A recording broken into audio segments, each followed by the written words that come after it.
Welcome to another lecture on signals and systems. In the last class, we looked at the two main classes of signals, namely the continuous time signals and the discrete time signals. We also looked at the operation of sampling, which can be used to convert a continuous time signal into a discrete time signal. So you can click the link to watch that lecture if you haven't seen it. In today's lecture, we will be looking at signal transformations in the continuous time domain. And in particular, we would be looking at time reversal, scaling, and delay in continuous time. So let's start with time reversal. And for that, we will take this example that x of t is equal to t for t greater than 0 and less than equal to 4, and it is 0 otherwise.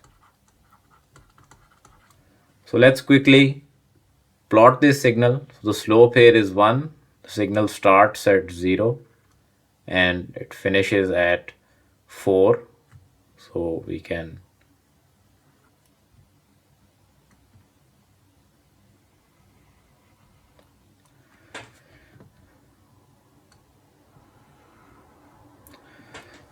so this gives me my signal x of t versus t. Now given this x of t, how can I plot x of minus t? So if I make a simple transformation, which is p equals to minus t, and then the new independent variable becomes p, I can see that x of p would be 0 when minus t is equal to 0. So that would be the same point. So I know that x of p is also 0 at t equal to 0. So the second point I can plug in, where is x of p equals to 4. This would occur when minus t equals to 4 or t equals to minus 4. So I have one point at 0 and another point would be at 4. So this is the point. So I can connect these 2 points. And this is my signal x of minus t. So you can see that the signal x of minus t has flipped across the y-axis, and therefore this operation is also known as reflection or mirroring. So from a physical point of view, if x of t is an audio recorded signal, then x of minus t corresponds to the same recorded signal being played in the reverse direction. So next we look at scaling. So let's plot the same signal x of t. So x of t is this signal. And now what happens if I want to plot x of 2t? Here again we make the transformation p is equal to 2t, and now we want to find where is x of p equal to 0. So this is also 0 when t equals to 0.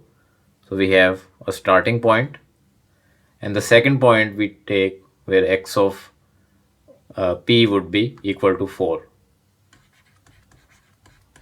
So where is x of p equal to 4? When 2t is equal to 4, and thus t is equal to 2. Thus at t equals to 2, the value is 4.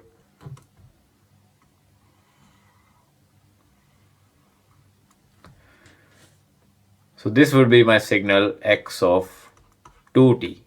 So this operation, as you can see, it shrinks the value of the time axis. So this is the time axis t, and therefore this is also called compression in time. If x of t is a recorded signal, then x of 2t is the same signal played at twice the speed, and therefore it shrinks in time. So the next signal transformation we will see is delay. So given a signal x of t, what would be x of t minus t naught? So let's plot the same x of t again, which exists only between 0 and 4. So let's say t naught is equal to 2. So I want to plot x of t minus 2. So again, making the transformation p is equal to t minus 2, and I want to plot x of p. Now x of p would be 0 when t minus 2 is equal to 0 or t is equal to 2. So at 2, my signal is 0, and x of p would equal to 4 when t minus 2 is equal to 4 or t is equal to 6. So I get these 2 points in between my signal exists. So this is 2 and 6 would be here, and at this point the value is 4. So I can connect these 2 points, and this would be my signal x of t minus 2. So you can see this corresponds to a delay in time. So these were the basic signal transformations that we encounter a lot in signals and systems: time reversal, scaling, and delay.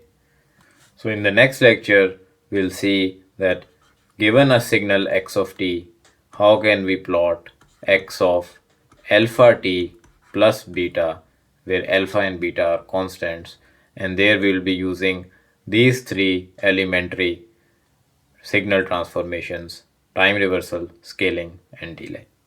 So that's it for today. Thank you very much.